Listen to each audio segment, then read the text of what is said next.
And we are live, so welcome. I'm just going to kick it right over to Rabbi Graber to introduce our speaker and to give everyone warm fuzzies.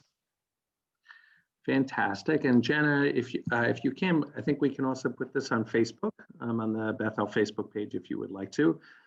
I am pleased to welcome Shmuel Rosner. Shmuel Rosner is a Tel Aviv-based think tank fellow, columnist, and editor. He's a senior fellow at the Jewish People Policy Institute. He is a contributing opinion writer for the International New York Times, the senior political editor for the Jewish Journal, and a columnist for Israel's Ma'ariv. He is also the chief nonfiction editor for Kinneret Zmora Debir Publishing House, and has written for several newspapers and magazines, as well as several books, including his latest Israeli Judaism portrait of a cultural revolution, which he is also using as the background for his talk. And I would like to just say I enjoyed reading Shmuel's book very much. And a long time ago on the High Holidays, when I was speaking about Israel, I spoke about the way in which American Judaism has really been changed by the existence of the State of Israel. And I think that is true of Judaism more broadly, that Judaism has been dramatically changed by Zionism. And Shmuel Rosner has done a wonderful job in his book of describing the way in which many of those changes have happened. And I look forward to his presentation and to a conversation very much. Baruch haba le North Carolina. Bruchim הנמצאים, and thank you from Tel Aviv. It's evening here, so hopefully we'll have some peace and quiet after a long day. And what I'll try to do, in the hope that some of you, or maybe all of you, will read the book. I'm not going to repeat everything I wrote in the book, because what's in the book is already in the book. I'll try to give you some of the highlights of what you can find in the book, and also talk a little bit about the process and the assumptions that we've made as we were writing the book. And when I say we, I refer to myself and my colleague, Professor Camille Fuchs. I'm trying to see if I can share. Oh, now I can share the screen. So the book was written by myself with, he's a good friend of mine, although 25 years older than me. Professor Camille Fuchs was head of the mathematics department at Tel Aviv University. He's a well-known statistician in Israel, and probably the most senior pollster in Israel. We are now working on several other studies and on a website that we intend to launch in a short time.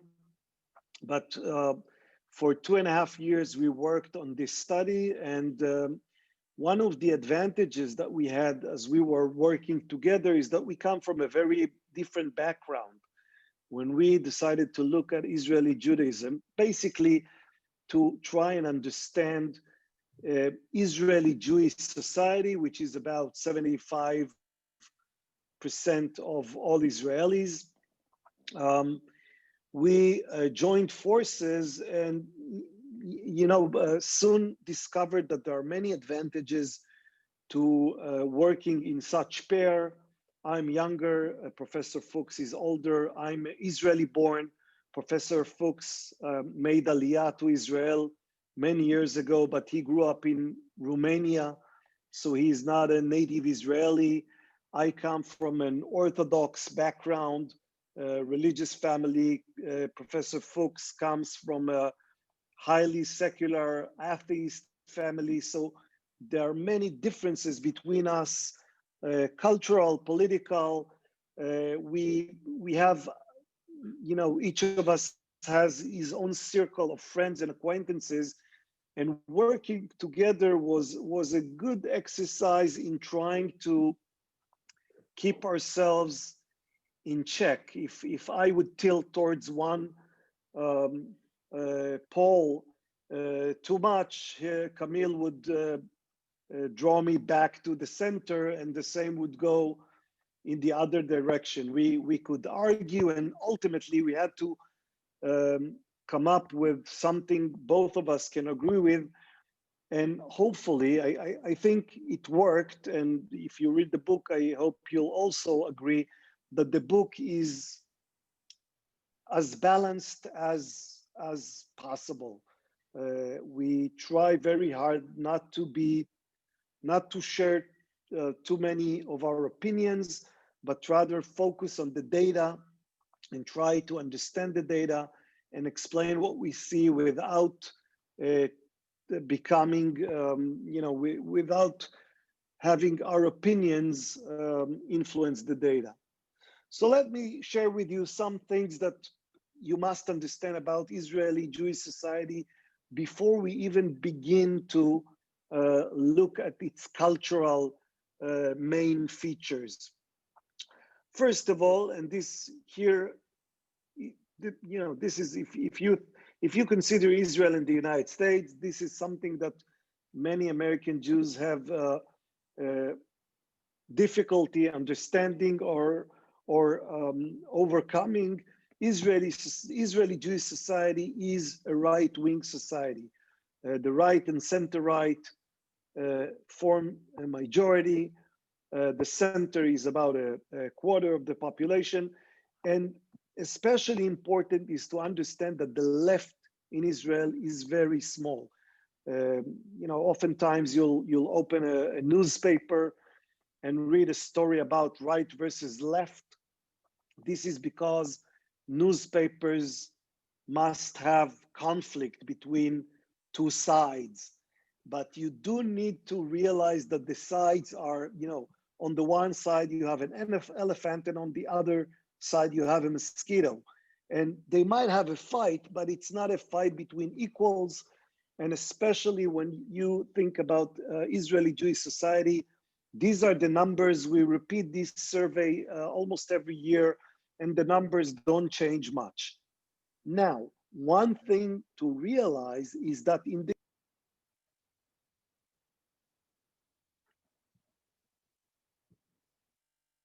Shmuel? I'm muted. Yeah. Oh, am I back?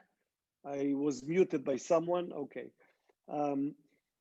So you must realize that in the Israeli context, left and right is not necessarily what you have in the United States. I'll give you one very simple example. Healthcare. In Israel, healthcare is not an issue under debate between left and right. We have a national system of healthcare. It is pretty much agreed to by all. There is no ongoing debate about the percentage of the population that must be under national health care. This is not a problem here, not an issue here. To give another example, abortion. Abortion is not a matter of much debate in Israel. So left and right in Israel exists, but it exists in a different way. It is mostly about, two main things. One is security and diplomacy, the use of force, and what we call the peace process, our relations with our Arab nations, especially with the Palestinians. That's one issue. And the other issue is more about tribal instincts than it is about ideology. This is the way people associate with different groups within Israel. The right wing tends to be more religious, more traditional. The left wing more secular, more centered mostly in big cities like Tel Aviv and Haifa, not in the periphery. So there are many tribal features that characterize the different camps in Israel. I'm turning to the next slide, and this one is to show you how Israel is defined by traditional scale, a scale of traditionality. And I deliberately say tradition and not religion. This is not just about religion. There are religious people in Israel. They are about 30 something percent of the population. But you don't need to count only religious people when you think about traditional Israeliness. Most Israelis have some sense or some connection to Jewish tradition.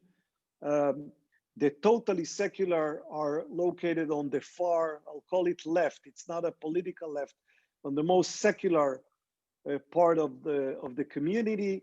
But beginning with secular, somewhat traditional, moving on to traditional, liberal, religious, etc., we see more and more practices of Jewish tradition, whether it's people going to the synagogue or having a seder or building a sukkah for Sukkot, or of course lighting candles on Hanukkah and doing many other things.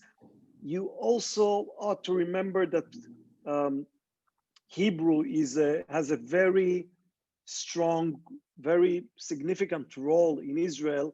And part of the tradition you see in Israel is just the fact that people here speak Hebrew, so they use a lot of phrases from the Tanakh. They use a lot of expressions that you find in the Mishnaic or Talmudic sources.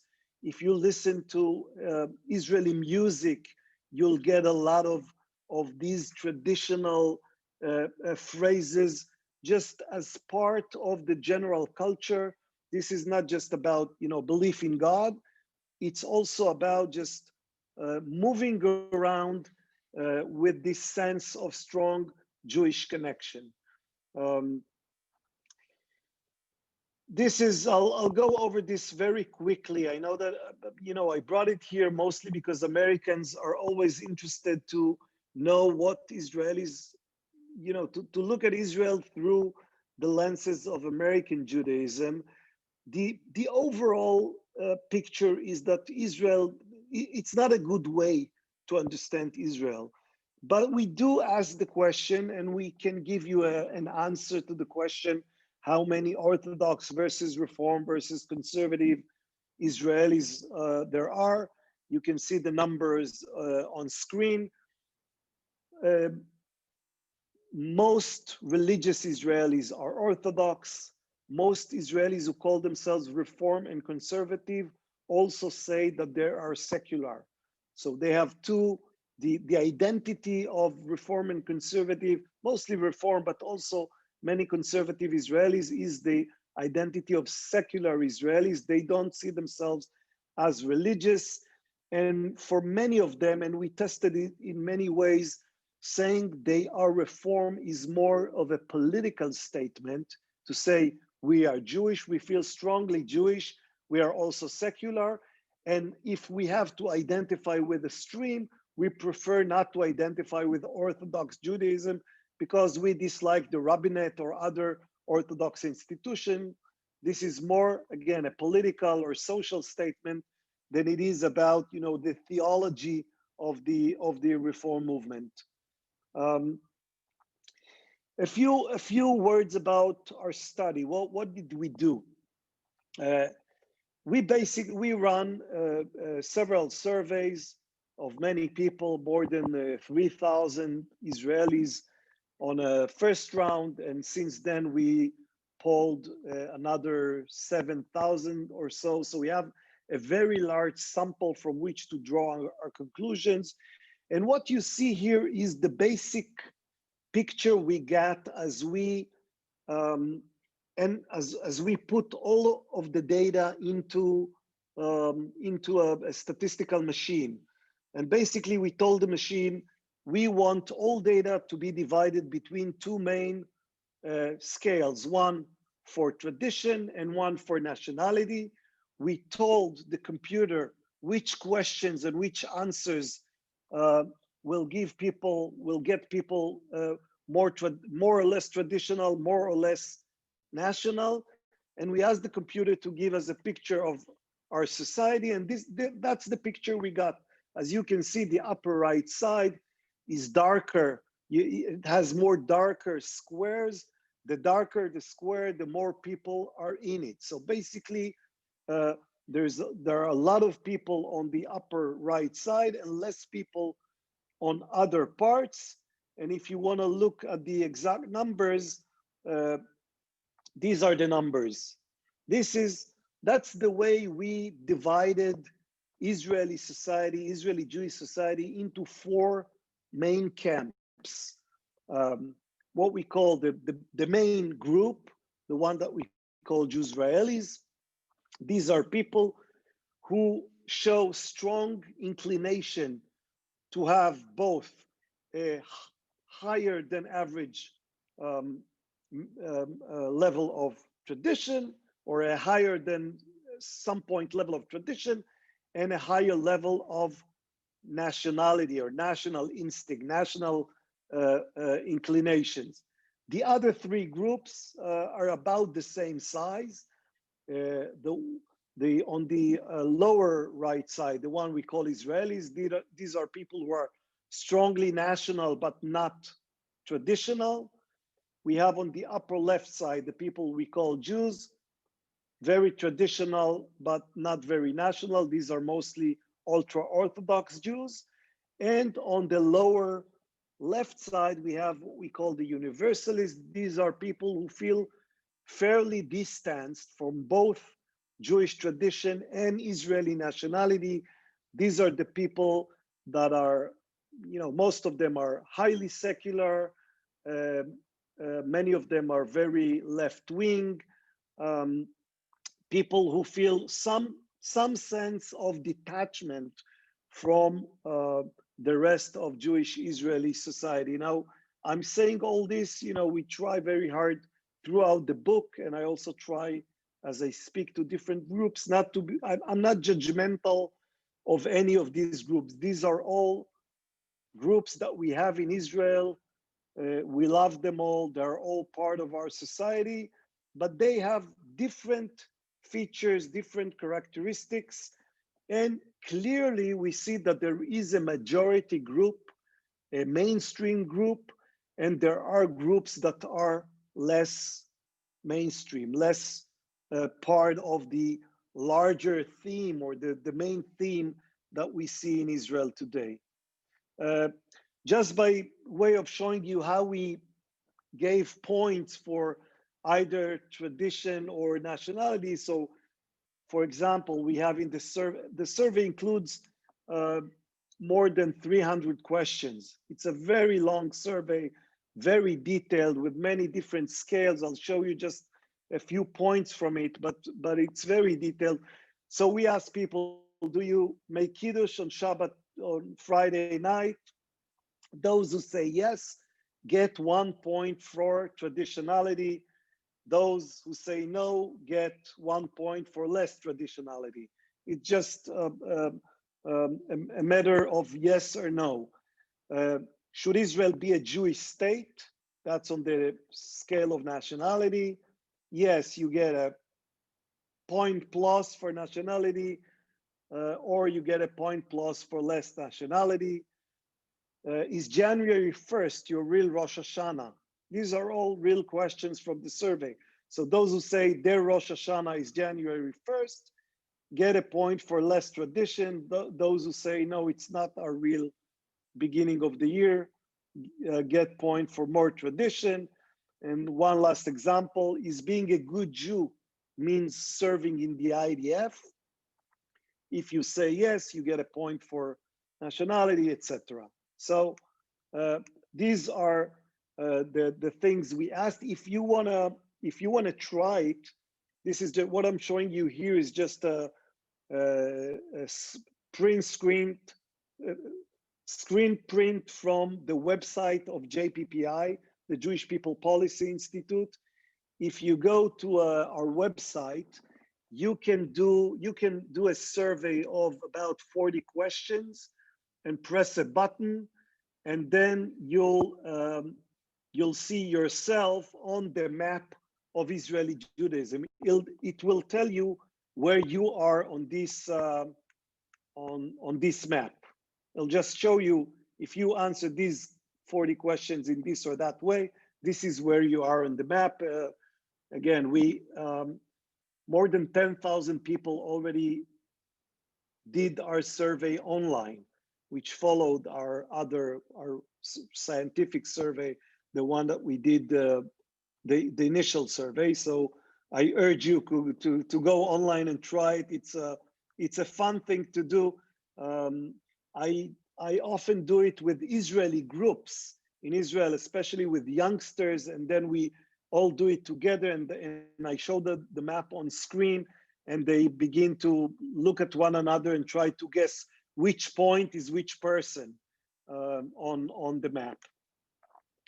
Okay, a few important headlines. What did we find?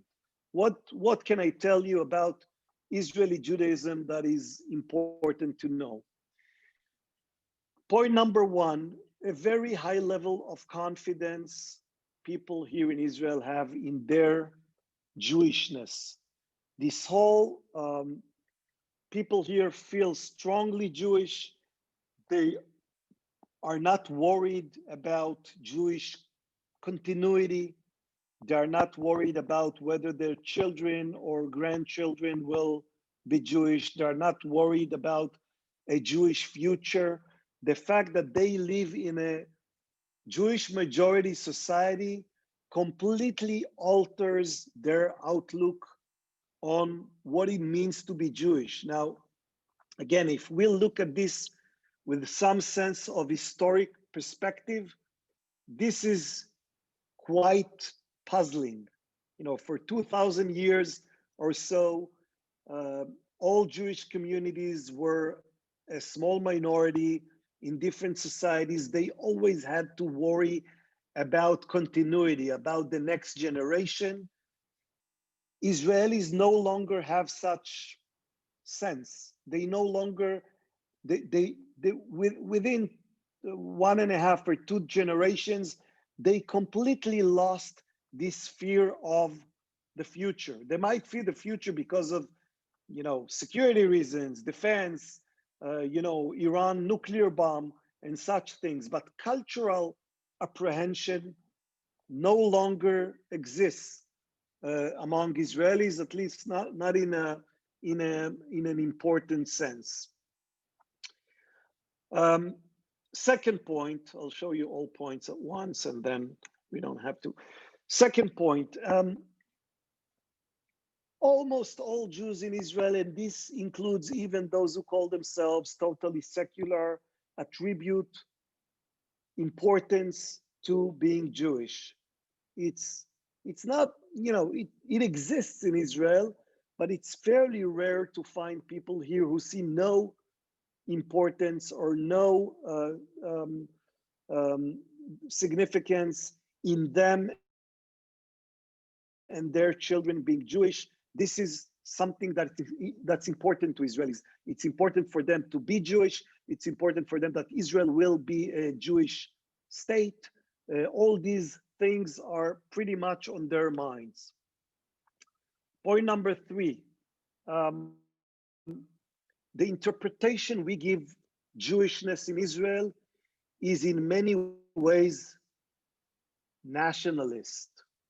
What do I mean by nationalist? I mean that we mix.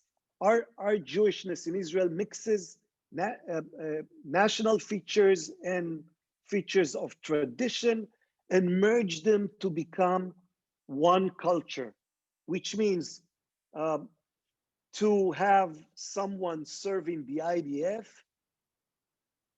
can be measured on the same scale as having a Seder.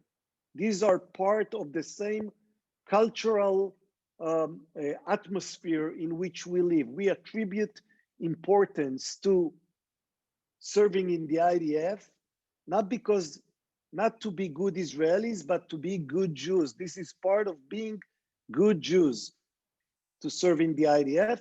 It's also, to be good Jews, we also do things that are traditionally connected with Judaism, but being a good patriotic Israeli is considered a feature of our Jewish culture. And the last point, relatively speaking, again, what's written here is high level of Jewish literacy in practice. Now, of course, high is a relative term. High compared to what? The answer would be high compared to most other Jewish communities in the world, which means that the average Israeli knows more about Judaism, Jewishness, practice, tradition than the average non-Israeli Jew. It doesn't mean that all of us are experts on everything, but by and large, Israelis know quite a lot about Jewish tradition. Of course, they all speak the Jewish language. They all study Jewish texts at schools. They all listen to Jewish music or Israeli Jewish music that includes verses from ancient Jewish texts. So it all comes together to become a heavily imbued atmosphere of Jewishness. A few months ago, I was giving a similar talk to a group from Philadelphia when it was still possible to come to Israel. So they came to Israel, and I was speaking for about 40 minutes. And at some point, someone raised his hand and said, "Okay, can you give it to us in one sentence?" And I didn't think about it in advance, and it just came to me instantly. And I keep using this sentence again and again. Jewishness is what we call life. This is what we do. It's not something that we think about separately. We wake up in the morning and almost everything we do is in some way a Jewish act or a Jewish practice. As we speak Hebrew and we turn on the radio and there's Hebrew and there's music and there's the dates. Israel is the Hebrew dates have meaning in Israel. I have 4 children. They go to school, but when Hanukkah begins, according to the Jewish calendar, on Kaf Hey of Kislev, they have vacation.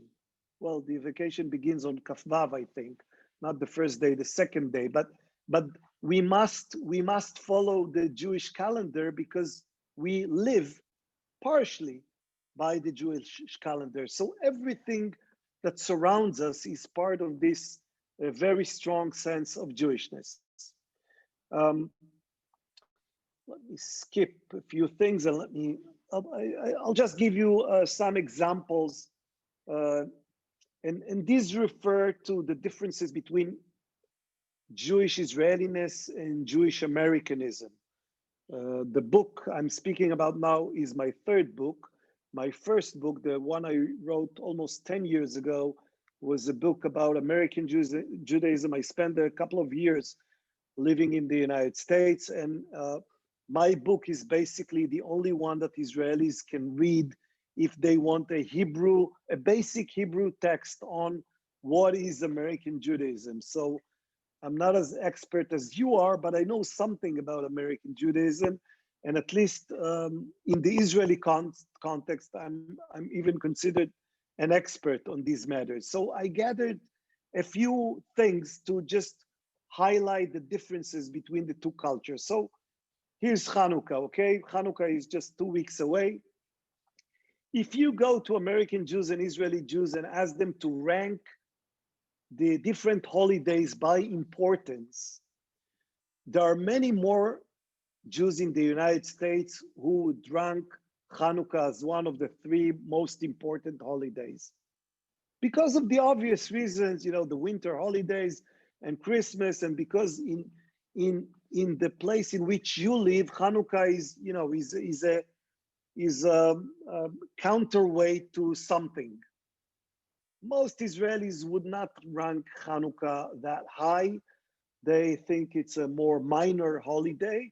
So you see a difference in the attribution of importance to the holidays. However, when you look at practice, you'll be Well, you might be surprised to see that even though we do not attribute the same importance to Hanukkah, we still practice it in higher numbers. It's not a huge difference. Hanukkah is, is kept and practiced by many Jews in the United States. And still, when we look at Hanukkah in Israel and we look at the way people behave here, we basically see, I'll tell you a story. When we started, we run the survey and we gathered the data and we started looking at the data. And on Hanukkah, on each holiday, we had like 10 or 12 questions. And on Hanukkah, for lighting candles, we had 3 options. I do not light candles. I light candles some days, or I light candles all 8 days. And we looked at the data and we immediately detected a problem. There were no people saying, I don't like Hanukkah candles, not one. And when we combine the number of people who say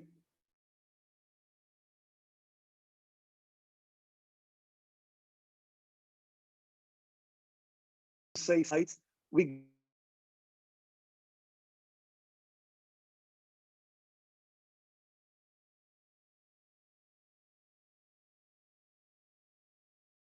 and he said there is no 7% of the population. There's only 100% of Jewish Israelis. So something is wrong here.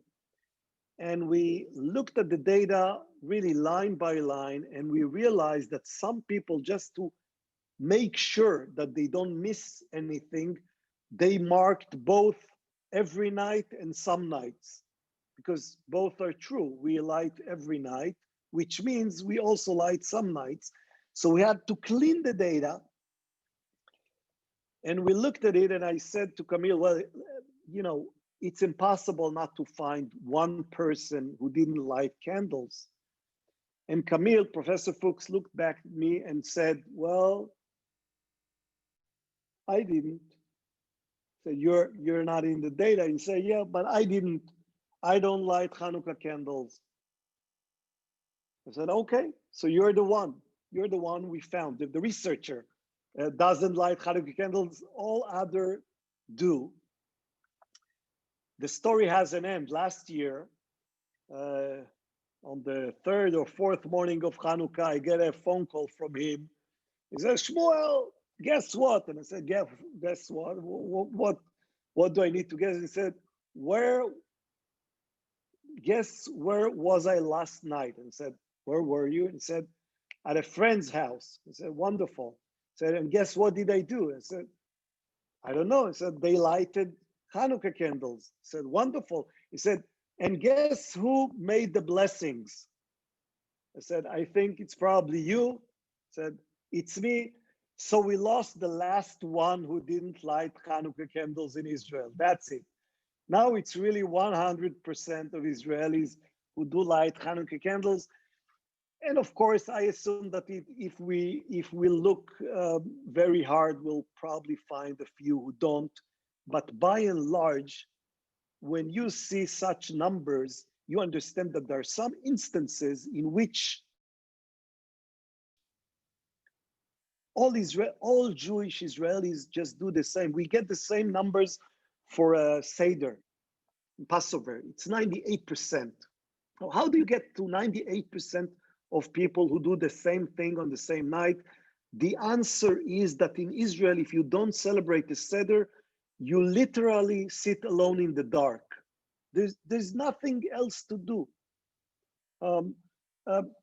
Rosh Hashanah, Seder, Hanukkah, many other things, but these are the strong ones, are shared by a very large number of Israelis.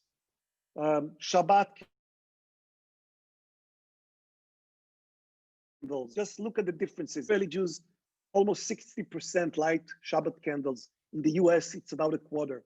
Kosher home, 2/3, 64% of Israelis. In the United States, it's 22%. Now, again, I don't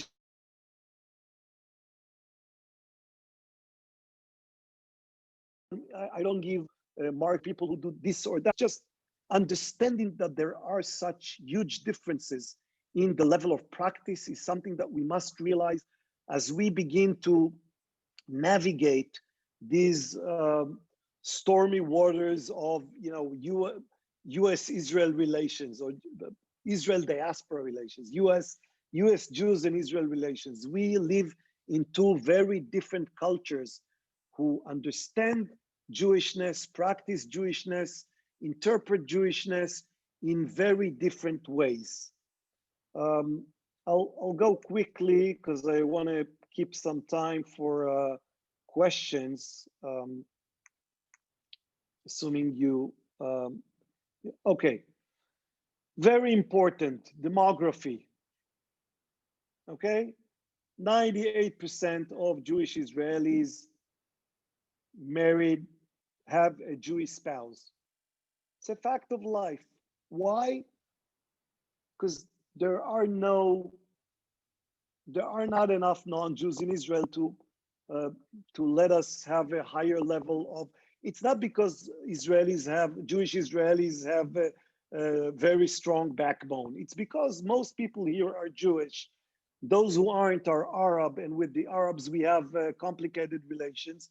So most Jews end up marrying other Jews. That's the way it is in Israel, and vast majority of Jewish Israelis have children, and they have many children.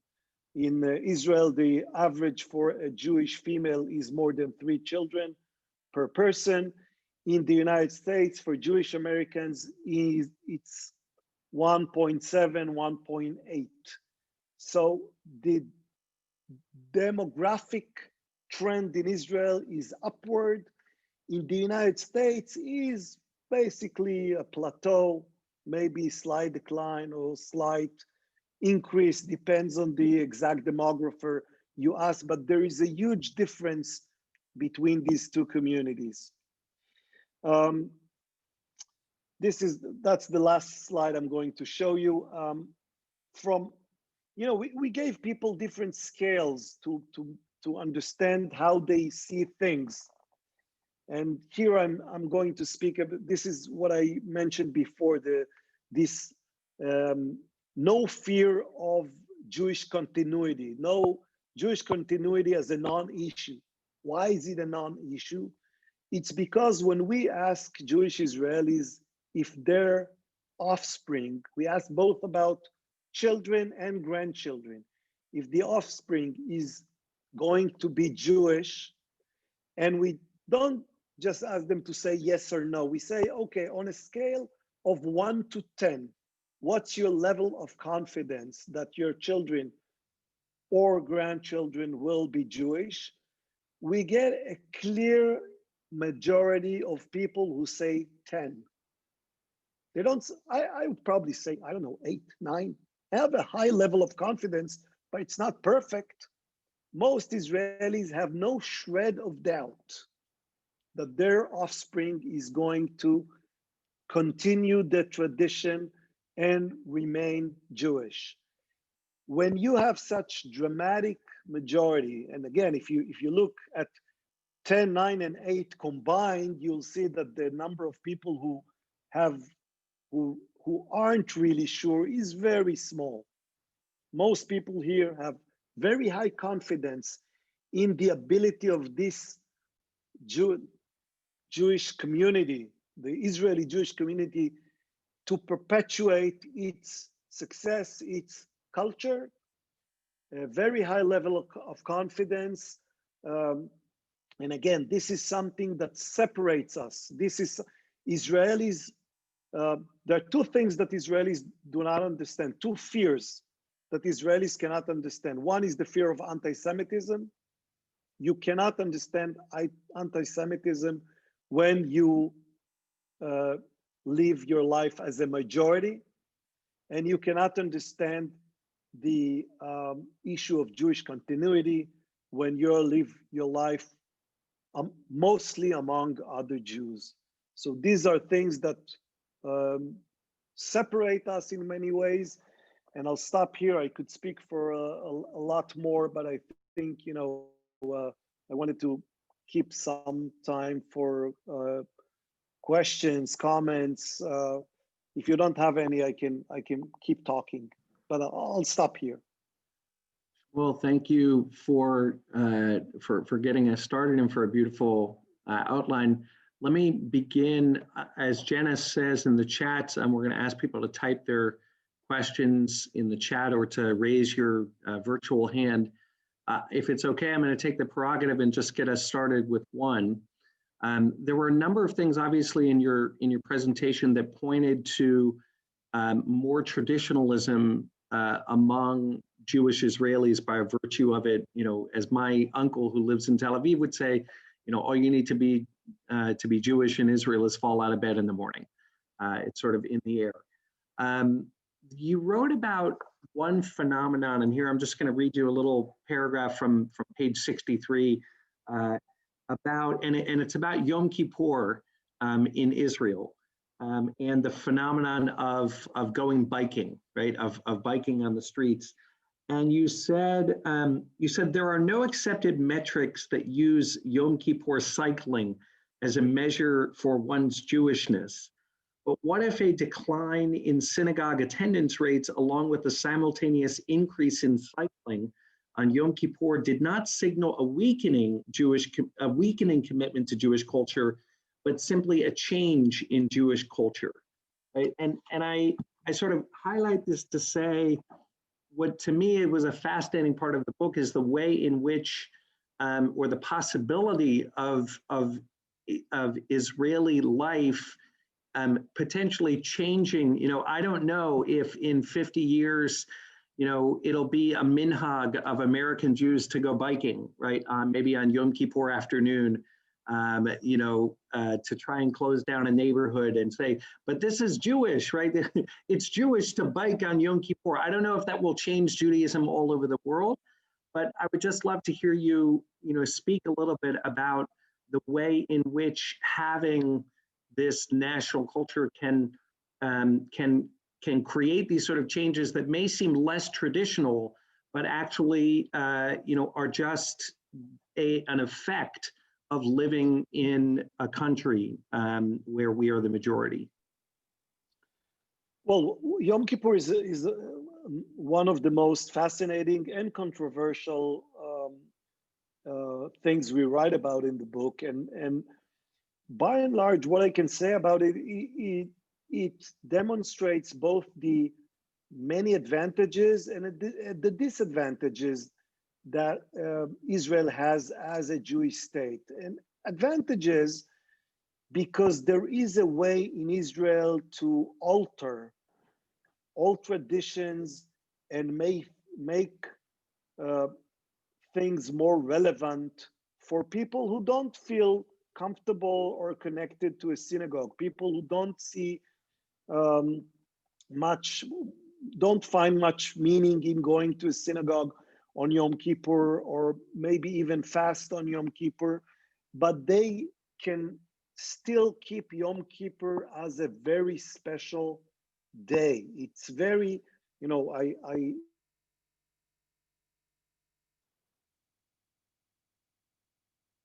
the book is that all you need to do on Yom Kippur is just open your door and you immediately feel it. It's very present. Now, the fact that the fact that we feel it in such way also points to the disadvantage. And by this, I mean, you know, you asked about whether American Jews would also start bike on Yom Kippur, to which I'll say, well, I don't know that the highways in Los Angeles are empty on Yom Kippur. One of the things that you do have in Israel and you don't have anywhere else in the world is the main highways completely empty, no cars, and children age 7 to 70 can bike on the Ayalon highway from whatever, Netanya to Rishon LeZion on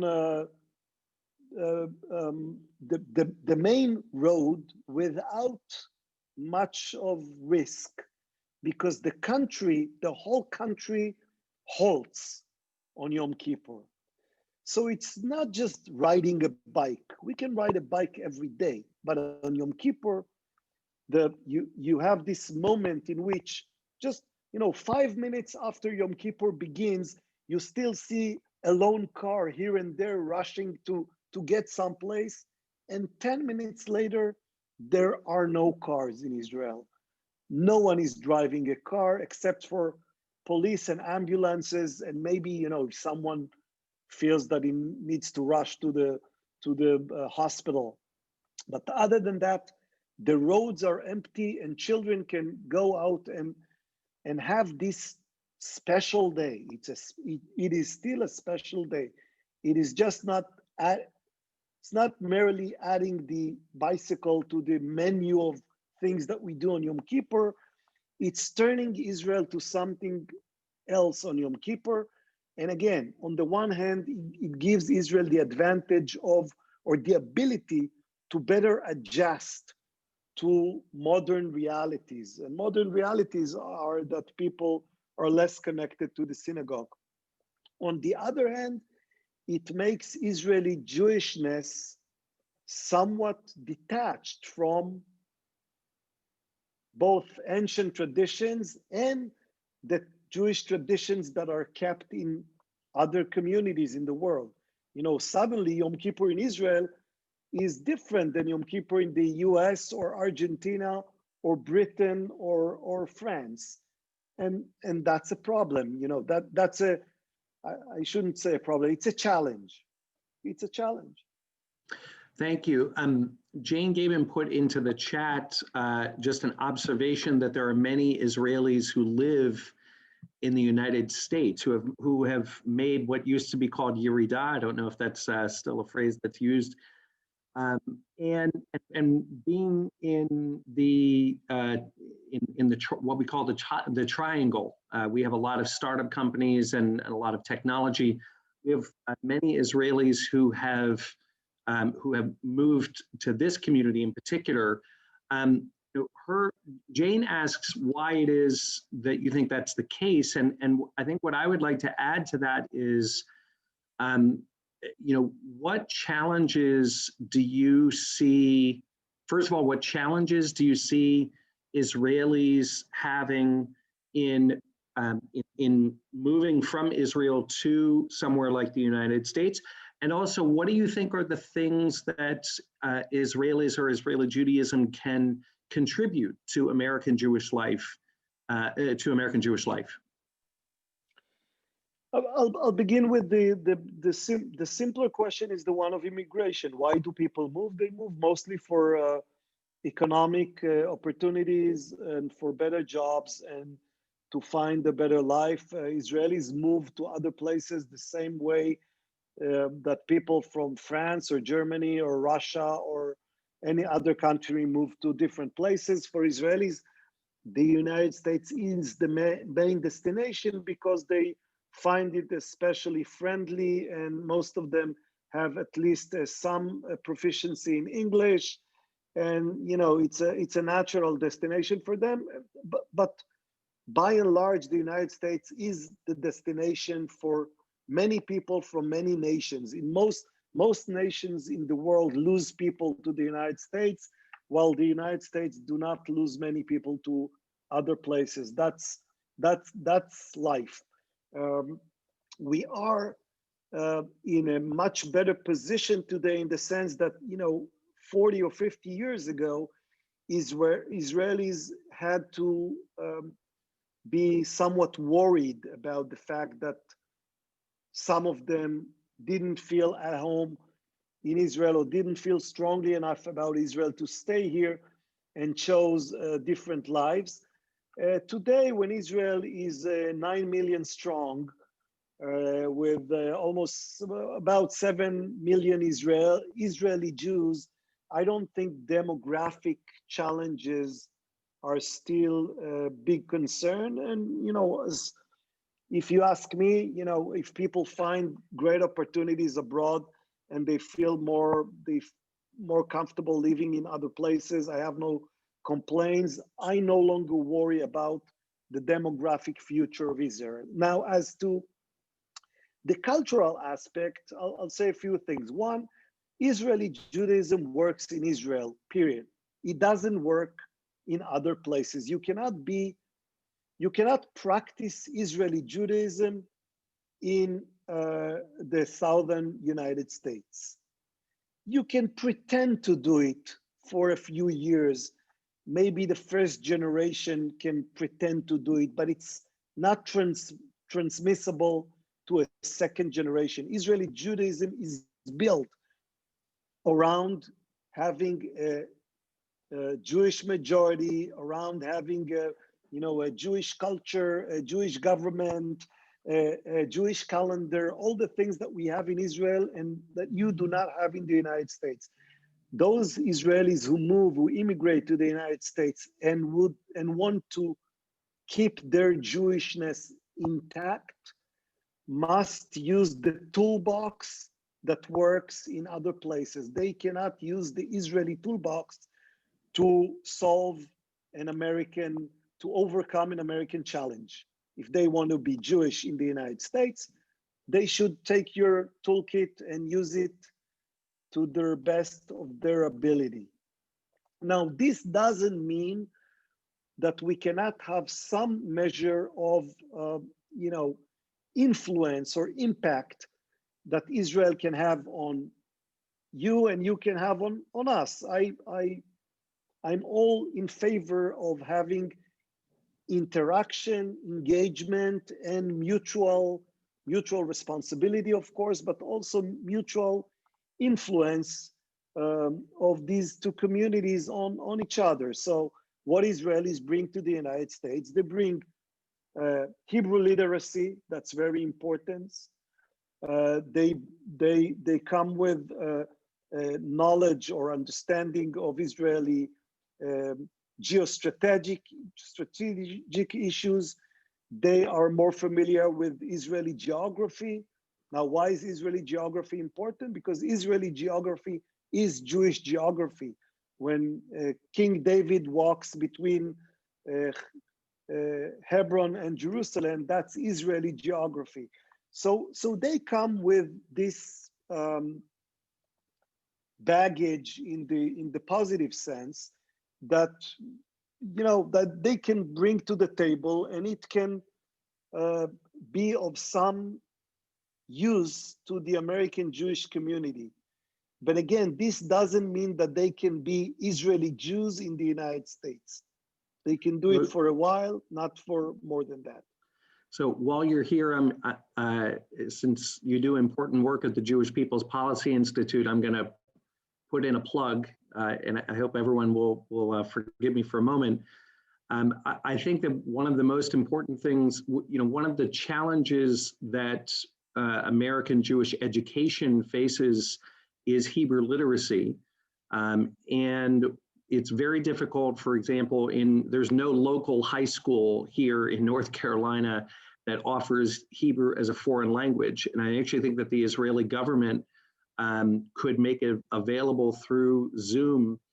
It would take a lot because there are a lot of different certifications for foreign language credit in high school, but to make available an internet-based foreign language program where Jewish Americans all over the country could actually fulfill their high school credits wherever they were by taking classes that were offered by Israelis, I think would go a long way towards bridging some of that gap. So I hope you'll take that back to your policy institute. It's a very interesting idea. I didn't realize such arrangement was possible. If that's possible, it's a fantastic idea, and I'll take it directly to the ministers in charge. It's a great idea, and I do think and agree that if we can have a higher Hebrew literacy in the United States, this alone can be of huge importance and can contribute a lot to many of the things that we struggle with as we think about the Jewish future. Well, if it's Im Tirtzu Enzo Agada, I heard that somewhere. let me ask, Bob Gutman had a question I think is very important and that I've done a lot of thinking and writing about also. He asks, do you have data on the level of Israeli Jewish concern about the future of diaspora Jewishness? In other words, do most Israelis is there still what I would call this classical Zionist understanding of the diaspora as just sort of something that's eventually going to fade away, and what I would call bilti ichpatiyut, sort of we don't really care about that? And I think that it's very important. To what extent is there good education happening about American Judaism, American Jewish history, the tenuot, the streams, the movements of Judaism? And I'll just throw something in there. Last summer, I was at a meeting with Buji where he talked about a new initiative that I think is going on in 6th, 7th, and 8th grade Israeli high schools, where there's actually going to be some sort of curriculum that's teaching about this, because up until that point, there was virtual ignorance, total ignorance, and I said this with love, but total ignorance about American Jewish history in Israel. Can you talk a little bit about that? Yes, I will, but I'll begin by showing you another slide. I just happen to have this slide. It's in Hebrew, but I'll explain what you see here. What you see here is what we call the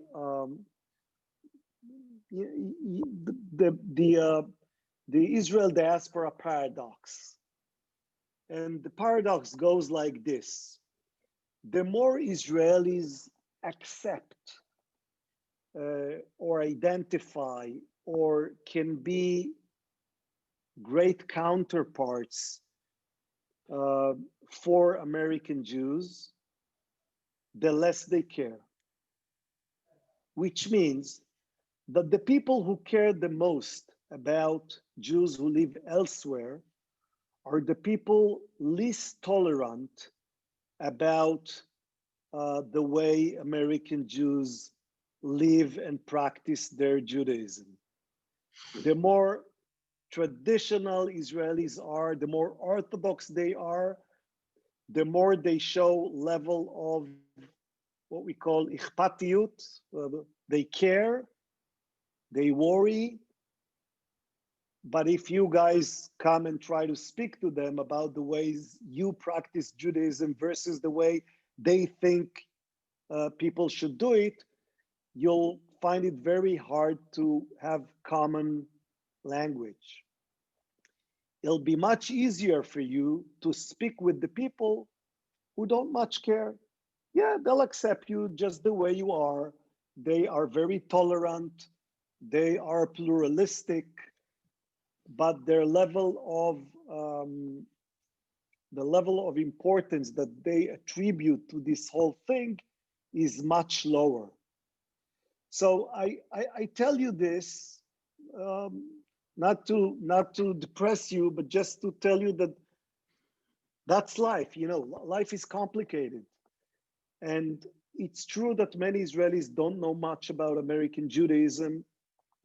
I think this is somewhat changing in recent years. There are many initiatives, both for schools and youth movements, and adult groups. I speak a lot to Israelis about relations between Israel and American Jews, the challenges, the difficulties, the history of American Judaism. I speak to Israeli groups almost every week, and when I do it, I always berate them for not being, for not studying enough, for not caring enough to know more about their brethren in other countries. So I hope this is getting somewhat better.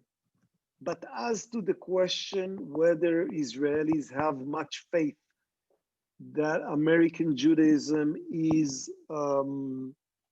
has a real future, I would say they have mixed feelings. They're hopeful, but they're not optimistic. Many of them are going to say that I don't, this is not something I agree with, but this is something that many Israelis are going to agree with. And that's why I'm sharing it with you. Many of them will say those Americans who want to be Jewish have one of two choices. Generally speaking, they can either become Orthodox or very, practice on a daily basis. Doesn't have to be Orthodox in the halachic sense. It has to be Orthodox in the level of intensity. So they either become Orthodox or move to Israel. You can be, one of the advantages that Israel has is that in Israel, in the book we call it effortless Judaism. You can do effortless Judaism in Israel. You don't have to do much. You don't have to invest much in being Jewish. And it's here. It's where. If you want to be Jewish in the United States, and as many Israelis will say, well, if we look seriously at American Jewish communities, we are not convinced that many of them invest such high level of work in their Jewish identity or in their Jewish institutions. Now, a lot of it is because many of them just don't know. They don't know what they're talking about because they never studied. But even those of them who do know and are familiar with the American Jewish community would give you this sense of, okay, we hope that we are wrong, but we don't have the same level of confidence that we can see in Israel. Well, and I think, a piece of it is study, but as someone, before I was the rabbi of Bethel, I ran one of the largest Jewish summer camps in the United States. And, when we would do Israel education, some of it was intellectual, but a lot of it was bringing Israelis to the camp and fostering relationships. And I think that, there are the ability for Israeli Jews to get to know American Jews, not just sort of, the curriculum is important, but to have some more exchange, I think is very important for the future of the two communities.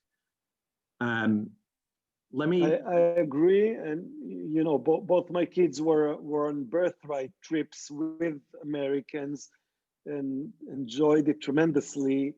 Corona made it a little difficult, but hopefully we can go back to having more in-person engagements in the near future. Let me close just by saying thank you to Shmuel Rosner for a thought-provoking presentation. I commend his book to you. You can read more of the data. Again, it's called Israeli Judaism: Portrait of a Cultural Revolution. And I'll also commend to you, I know Bob and Lori Gutman have been doing work with a program called Israel Connect. It's out of Canada, and it gives opportunities for adults. The coronavirus has made exchange more difficult, but it has also increased our ability to use the internet, to use Zoom. And I think Bob and Lori both do tutoring of English of Israeli kids. And it's a wonderful way to give a gift of yourself, of your knowledge of English, but also to develop relationships with Israeli kids. So Jenna has put a couple other things in the chat. We would love, please email Jenna at betheldurham.org for this recording. And if you're not on our mailing list, to get on the mailing list already. Shmuel, toda rabah. Thank you for all you do. And if you want to be in touch about that language program, let me know. It's something I would be excited to see happen in the future. So thank you, everybody. Thank you all for your patience. for tolerating my accent for an whole hour. No problem. It was a pleasure. תודה, תודה רבה. Okay.